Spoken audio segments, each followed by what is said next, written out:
Hello everybody, my name is Beefman101 and welcome back to Buried.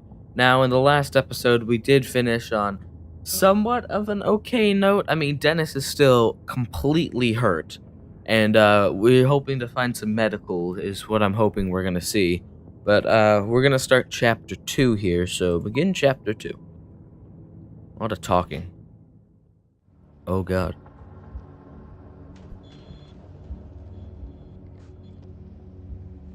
We're standing on the thin platform of what looks like a fancy subway. The rails look well used, but not old. There are some small overhead lights that are very dim, as we are running on emergency power. The dim overhead lights are a blessing, but the size of this place makes me feel vulnerable. Staring ahead, the tunnel seems to be endless. It's almost dizzying. But there's a small light further ahead, and then a space that breaks the autonomy of the tunnel's curved surface.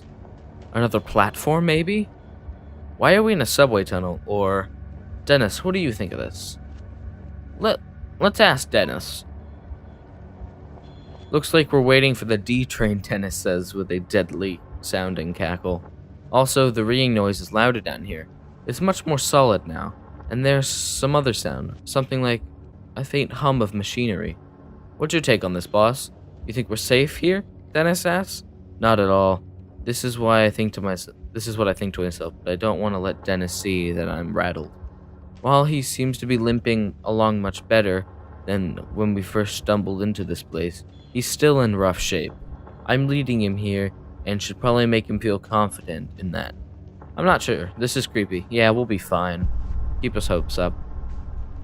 You reassured Dennis. We're too far in to go back, I say. Besides, if we get caught for trespassing, I'm pretty sure we'd slide by. We're good. You're in pain. We gotta find the rest of our crew. They could still be here, somewhere. Dennis nods and looks reassured. A bit weak and miserable, from the looks of it, but we could either go left or right. The left is slightly lit, and the right not so much. This makes me uneasy because I get the sense one wrong turn in this place would have us wandering for hours. Suddenly, I jerk my head to the light, as I hear the unmistakable sound of somebody walking. Did you hear something? I asked Dennis, my eyes restraining to see anything in the darkness. Not sure, he says. Maybe. It's kinda sounds like footsteps. I wait a moment, but the sound doesn't come back again. So those are our options. To the left, flickering lights, indicating that we will be able to see. There's also a hum of machinery, a sign at the left. To the right, it's just darkness. But we heard our footsteps in that direction. What if it's a member of the crew? What if we go down the right and we find, like, Frank, who lost his cell phone? I'm gonna say we're going right. You decided to go into the darkness. If anybody's here, they're worth speaking to. Right it is. Continue. Ooh, spooky. Oh god. Jesus. As we leave the glow of the electric lights, things instantly start to feel a bit more sinister. I look at Dennis's injuries again. The gash along his side is inflamed now. And while the bleeding seems to have stopped, the amount that is soaked into his pants and shirt is beyond alarming. How much further can you walk, I ask him. Can you keep going? Yes, Dennis says. Let's walk into the deep, dark tunnel. That has no business being here. He's right. The darkness we found ourselves in, thick, like walking into syrup. I'm reminded of the fear I felt as a child. When I had come into the basement to fetch the tools from my dad, I was sure there were snakes or spiders or monsters or unimaginable horror lurking down here. I feel that same way here, walking through the tunnel. That's when I see a human figure, far back in the tunnel, silhouetted in a faint light at the end. He's standing on some other platform up ahead, and likely can't see us. It looks like he might be holding a gun, but it's too dark to be sure. We should probably ask him who he is if he sees you. My voice echoes through the tunnel, bouncing endlessly off the walls. The figure turns towards us and freezes, like a deer sensing danger. Why the hell did you do that? Dennis whispers to me. We don't know who that is. We don't know where we are. I don't know, I say. Maybe he can answer some questions, but that doesn't happen. The person can't see us in the dark, and after a moment, the figure rushes away through the door up ahead. Continue. Oh my god, where are we? I think we found a platform. As we walk further into the tunnel, we reach another platform. There's a light coming from the platform, but the overhead lights, they are dim. Red emergency lights. I start to wonder if the explosion at the logging site caused a power outage in this place. Whatever this place is, the ringing noise that I had originally thought was in my head is getting louder. I'm starting to think it's some sort of alarm. When we come to the large open area ahead in the tunnel, it further resembles a subway station. As I try to ignore the reality, it's undeniable. We have stumbled into sort of a high-tech transportation system that is buried beneath the forests of Kentucky. It makes absolutely no sense and creates an entirely new sort of fear as to what the hell we have walked into. I notice that Dennis seems confident though. When we reach the large opening, we have to climb over rails and up into the platform. I have to help Dennis over the rails, and then up the small utility ladder that is bolted to the opposite side of the travelway. When he reaches the large open area resembling a subway waiting area, he collapses on the floor and lets out a heavy breath. You know what, Dennis says, exasperated? This is ridiculous. I quit. I'm not going any further. On top of the worrying about my crew and the madness of whatever we are, I'm not in the mood for Dennis to act like a baby. Get up, pull it together, Dennis. It's okay, take it easy, you can do this. Give him some support, man. He's got a gash in his leg. I'm not the only one with a gash in my side, I think to myself, so I decide to cut him some slack. Damn, boss. I'm sorry, he says. It's okay, I say. I don't know how you're still on your feet, if I'm being honest. Stubbornness, he says with a laugh. You need a minute to rest, I ask, as warmly as I can muster. No, if I sit down to rest, I'm afraid I might not get back up. Let's keep going while I still can. I reach down, help him to his feet, and then we get ourselves up onto the platform. Right in front of us is an entrance to a long hallway, exiting the platform area. It's at this point that I realize these red emergency lights must be on for someone else who's supposed to be here, like the guy I saw earlier, standing on the platform. Well, the guy already ran away, but maybe now that he can see us, he'll reach out to us, right? Hello? Anyone there, I ask? My voice raised to almost a shout. There's not much of an echo. My voice falls flat like a rock from the sky.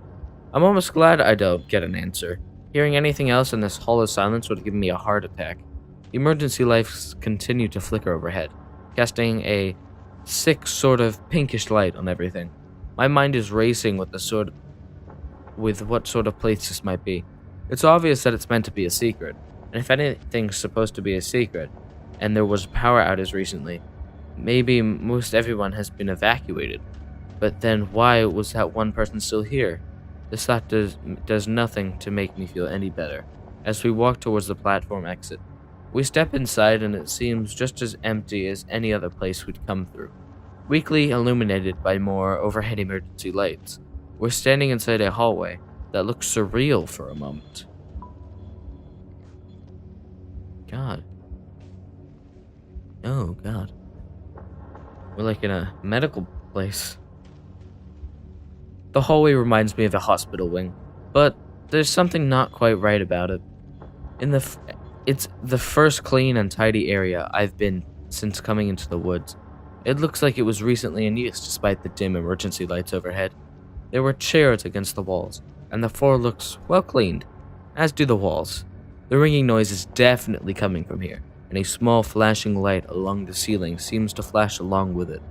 That ringing noise, is an alarm, I say, if only to confront my own thought.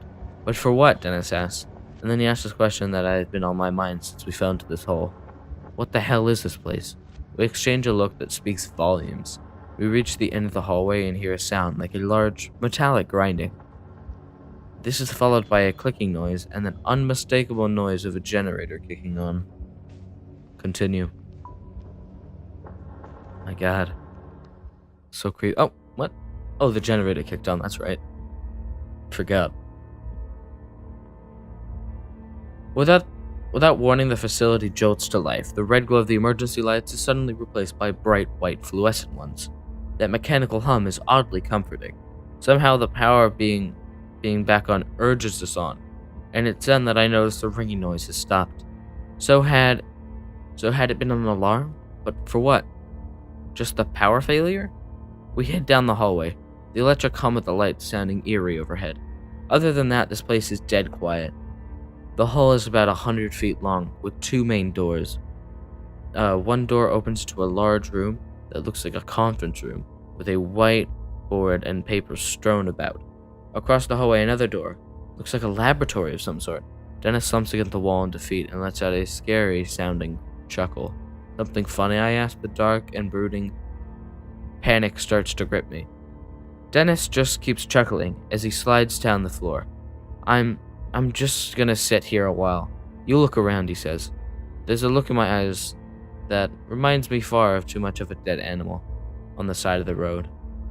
Go into the lab, see what's in the lab.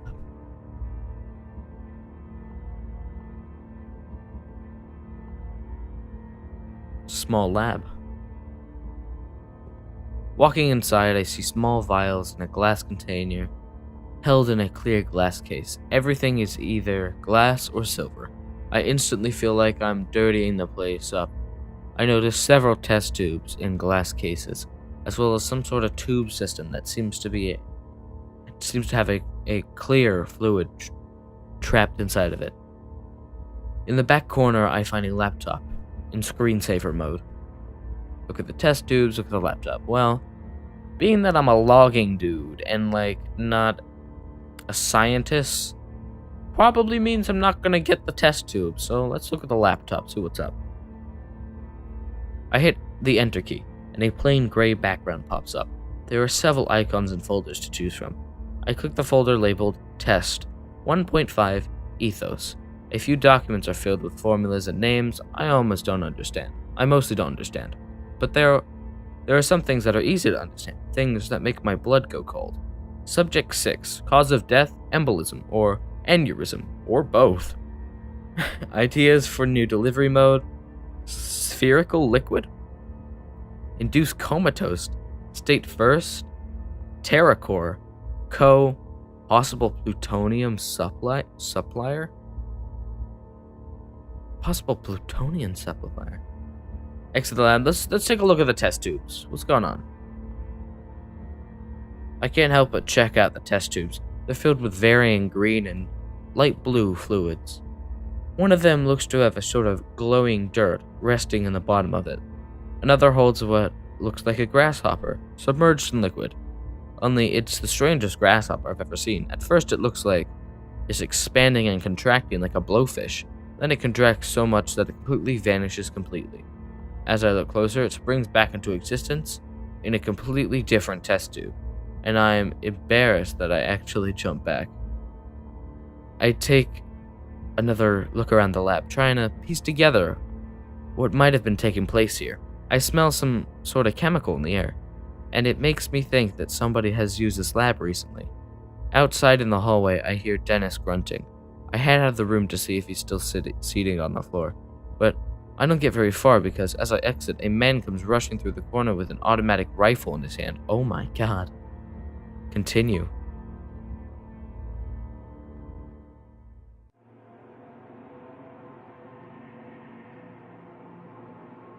Am I okay? It's hard to look beyond his rifle, but the man carrying it is young, with messy dark hair. His skin is so pale that I wonder if he lives down here. He has the look of a guy who has been cooped up for a little too long. He doesn't seem like the kind of person I trust with a gun in a stressful situation.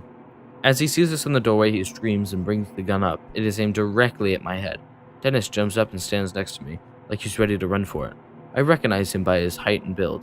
He's the person I could barely see in the back of that dark tunnel. Put hands up in the air, bro. I put my hands up in the air, surprised at how natural it feels to go into this surrendering state. Maybe it's because it feels like a dream. Maybe it's because I feel like I'll snap awake if the maniac pulls the trigger. I recognize you. You stomped around and set off the security mics in the entrance. What? I ask, unable to think of anything else to say. Who are you? The man asks. Did you do this? The man eyes both of us, and I see something in his eyes that unsettles me. He is scared, but there is something else. We're just loggers, or we're nobody. Don't shoot us. We're just loggers. Give him a reason to believe us. His eyes look distant for a moment, and then he says, bullshit. But for some reason, I'm pretty sure he knows I'm telling the truth. Someone knocked up the power out, the man says. It's back on now, but if I was out long enough, well, we're in a heap of trouble. Was it you? Who sent you? Look, we don't know what you're talking about, Dennis says. Something happened out in the woods. Are you alone? Are there others with you? The armed man asked, thrusting a gun into my face. How the hell did we get into this situation? I think to myself, if we hadn't fallen into that hole, we wouldn't be here. I'm not sure if I really want to be giving this guy information. We don't know anything about him. Just then, he might have answers. Maybe we can ask him if he's seen our crew. We have other crew members that we can't find, I say. Your crew, he asks, seeming confused. If this man thinks we're nuts, there's no telling what he might do. The fact is he looks a little crazy himself. Makes the situation even hairier. But how'd you get in here, the man asks. I point down the hall towards the subway. Came in that way. The doors weren't locked. His expression calms a bit. But I'm still very aware the gun is leveled less than a foot away from my face. Please put the gun down. You ask the man, calmly put his gun down. The only way I'm putting this rifle down is after I've blown your brains out, the man says. With that, he sticks the muzzle of the gun in my face. It's a childish move, a playground tactic at best, but it's sufficient to show me that he knows he's in control now. He then levels the rifle at Dennis, and I can only assume it's because his wound makes him appear the weaker of us. The man takes a shaky step forward. Dennis looks back and forth between the barrel of the gun and me, his eyes pleading for help. Step between Dennis and the gun. Bro, save Dennis, yo. You step between Dennis and the gun. Before I'm fully aware of what I'm doing, I step out in front of Dennis. The barrel of the rifle nearly touches my chest now. Both Dennis and the man seem a little confused at my action, and I do my best to swallow down my fear. I don't know what's going on here, I say, but we're here by mistake. Well, you know, we have no business here, the man says, but now that the power is on, I think I might be too late anyways. For what? I asked. But he doesn't answer. Instead, he steps forward, actually pushes me backward with the end of his rifle. The man then repeats a question he asked before, one that makes no sense and honestly makes me think he might be a little crazy. Who sent you? He says. You assholes from the Pentagon? I'm not quite sure how to take this question. Is this guy joking? Yeah, I'm the president. Don't joke with a gun who has a rifle. Yeah, what the hell are you talking about? No, I say. We're just loggers. Something blew up and my friend got hurt. We're looking for the rest of our crew. Likely story, the man says, but I see the flicker of recognition in his face. Oh god, that makes me think he might believe us. Still, his grip on the gun is as tight as ever. The look on his face makes me think he'll shoot at any moment. You both just stand still, he says. Sooner or later, someone will come down and I'll turn you over. He then again thrusts the gun forward, as if he had an invisible bayonet on it. There's no need for that, I tell him. I have no guarantee that he won't pull the trigger. Look, Dennis says, we don't want any trouble. We're just as confused as you are.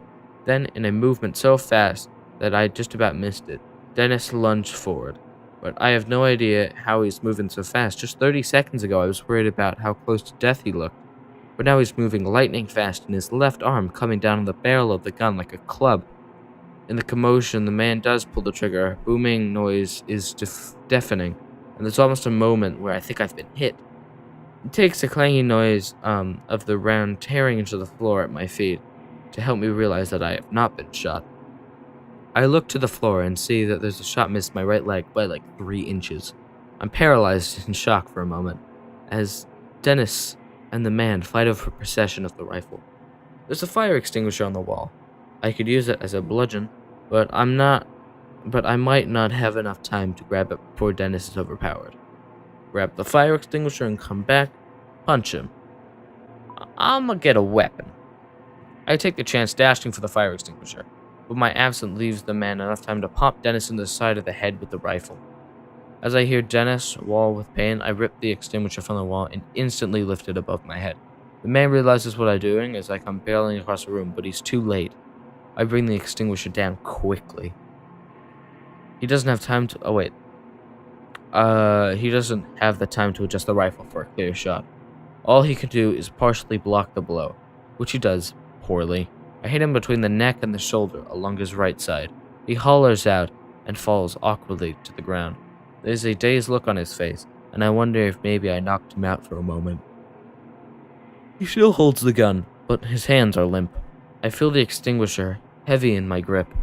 I could hit him again, make sure he won't be a threat. Keep hitting him, yo. The guy had a gun to my head. You keep hitting the man after he's down. I'm not a violent person by nature, so drawing the extinguisher back a second time almost feels sickening. This only increases when I strike him along the side of his face. Roger, Dennis yells out. What are you doing? He's defenseless now. I pull back at the last moment, taking some of the force out of it, but there's still a degree of damage done. The right side of his cheek is split open, the skin peeling back and letting out a steady flow of blood. Dennis grabs the rifle and instantly hands it over to me. I take it with shivering hands. He's still wincing from where Marcus knocked him. Well, I headed for the fire extinguisher. I can't believe you stepped between me and that gun, Dennis says. He could have killed you. I was pretty sure he wouldn't, I said. Although, I had not known such a thing. Still, thanks, man. That was heroic stuff. You would have done the same, right? Dennis says nothing. His eyes look to the floor. I don't think you need to keep hitting him like that, Dennis says, some trembling in his voice. I don't say anything. He's probably right, but I was taking too much of a risk. What do we do now, boss? Dennis asks. We've come this far. I want answers. I sense that Dennis does too. God, and I take a hard look at the man before I reply. We get answers from this guy. No answers, the man manages to whisper, his eyes flittering. Blood is all over his head and neck, where I listen. Okay, let's move, I said, pointing the gun further down the hallway. We've come this far, and I'm not going to let this guy stop us. We walked into the hallway until we came to the end. A single elevator waits for us. Its steel sliding door is larger than a normal elevator door. Continue.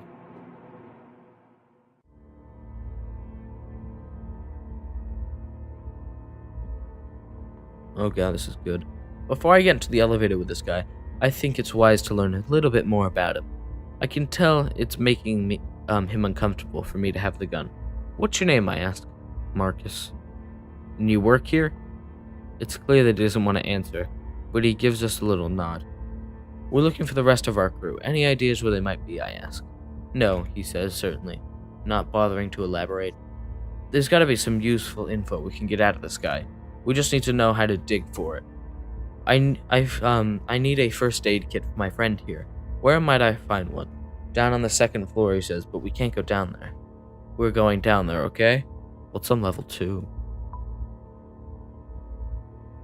He looks at me like I'm an idiot. You must have been aware that you're inside a classified government facility, he says. It makes sense, but I do want to doubt it. Well, I'm sure our government would want to help save my friend. So, take me to the first aid kit. I can't, he says. You don't have the clearance level. Hell, I barely have clearance. Then, seemingly to himself, he mutters, I make this place run. And not even a thank you. Just a bunch of restricted access rooms that I'm only allowed to go into with a frickin' chaperone. I interrupt his monologue. We're going down to that first aid kit. I could lose my job, he says, squinting through the blood, where I bashed him over and over. I wonder for a moment, what sort of trouble could I get in for hitting a government employee, especially as hard as I did?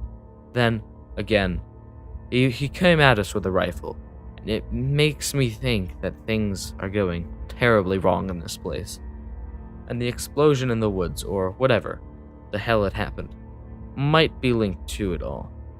I need to convince him to take us to the second floor, but I'm not sure if it would be more productive to threaten him or ask for sympathy. Ask for help. Look, I say, it hasn't been the best day. We're just trying to find out what's going on, to find our crew, to survive. I know that isn't a normal situation down here. It looks like all of your protocols have been blown to hell. Can't you help us out? He looked certainly weighing his options. Okay, he said. Thank you, I say.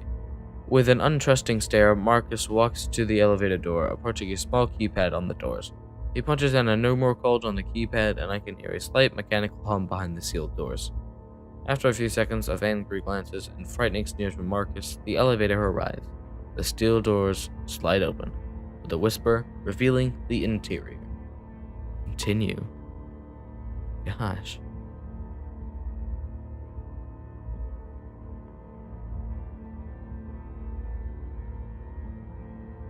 It's exceptionally well lit and looks like it's made of a stainless steel. I half expect the thing to take off at the speed of light. There's another small keypad on the front right panel, by the door, with the options for 3 sub-level floors. Looks like this elevator doesn't want to go to the surface. So after we get a first aid kit for Dennis, how do we get out of here, I ask. We can't leave, Marcus says. Once the power came back on, the whole place was put into lockdown. What? I shout. You can't override it? No. It's to prevent anything from getting out. I can't. Marcus looks as deflated to Dennis. We can't get out. We're stuck here. Dennis leans into the corner and almost falls to the floor. The struggle for a rifle took a lot out of him. I can see that much in his face. Slowly, we start to move down. The hum and grind of the car's motors fill the space. What can you do? So we'll be stuck here forever. What can you do, bro? We need some help. Marcus bristles at the question, but I think it's fair. I mean, he's not allowed to unlock the doors, or even get medical supplies. Why keep a guy around who can't even grab a band-aid without permission? Without me, nothing would get done here, Marcus answers. These people think they're so brilliant, but some of them can barely turn on their computers without help. The top coder in my class at MIT, and now I'm stuck living underground, helping idiots who don't even trust me with keys. How big is this place? What's going on here? Come on, tell me. Marcus shakes his head. You may as well shoot me. I can't tell you. Why not? It's beyond classified, and the things I don't even know, I don't even cover of the start of it. What does that mean, I asked, starting to get irritated. It means that if I wanted to tell you some sort of work, it means, okay, that even if I wanted to tell you what sort of work is done here, I don't even know about it. What's your job? I handle the IT work and make sure the databases are up and running. It's a 24/7 job. I haven't seen sunlight in almost a year. I wonder what staying in a place like this for that long would do to someone's mind. I was recruited, he continues, because of the workload. Nobody else wants this job, but I don't really mind. Being myself, no family. Plus, the IT, it's some crazy shit. Crazy how, I ask. This place generates over 100 terabytes of data per day, he answers, getting the slightest bit excited before his face falls again. 100 terabytes. That's a lot. Like, I have a couple, 3.5 terabyte drives in my computer. So getting 100 of those a day, that's all writing code. You got some impressive stuff down here, bro. What knocked out the lights? Seems like some sort of power outage, Marcus says. That's all I know. There was an outage and then... Then what? Dennis asked weakly. Then things got weird. Things got bad. Bad how? The whole place seems to shake when the lights went out. I was checking the monitors when it happened and everything went dead. It took no more than a minute or so before I started hearing screams. People were being killed by something. I tried getting the security cameras going again, but they only lasted for a little bit on my backup systems. But what I saw, what I asked, feeling a sharp fear worm its way into my guts. Well, I saw the screams for a little bit of time that made no sense. The screams. It made me get the gun from the emergency vault. I think wherever it is, it's still down there. Hold on, I say. There's an emergency vault with a rifle in the same room as the security cameras in this place? Marcus gives me a grin. That looks nearly insane. There are guns locked away in every room in this place. Just in case, you know? In case of what? So we're still in danger? In case of what, bro? As he opens his mouth to answer, the elevator comes to a stop and the doors slide open. Marcus is out right away without a word. He makes his exit and heads directly for a glassed-in room that is filled with computer monitors and high-end equipment. Dennis and I file out behind him, trying to keep up. As we do, one very alarming question runs through my head. What the hell kind of government facility keeps loaded guns in emergency vaults in every single room? Oh my god. Where are we? I know we're in Kentucky, but what the hell is down here? The lights went out, people started dying, and there's no way out. What the hell? End of chapter 2.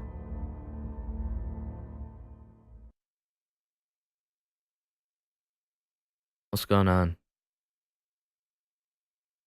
Curiosity. You and 58% of players called out to Marcus when you saw him in the tunnel. Selflessness. You and 64% of players stepped in front of Dennis to protect him from Marcus. Mercy. You and 35% of players kept hitting Marcus after he had surrendered. We were bored for 2/3 of that. It's okay. Mercy. That's... I kind of take back my decision to hit him again. But, yeah, he's probably... Something's going to happen. He's going to come back at us in, like, chapter 3 or something. But damn. Bro, this game just gets so much more exciting. I really want to know more. This is really cool. But I'm going to end this episode here. We'll do chapter 3 next episode. But as for now, thank you guys so much for watching this video. And I will see all you guys in the next video. Bye-bye.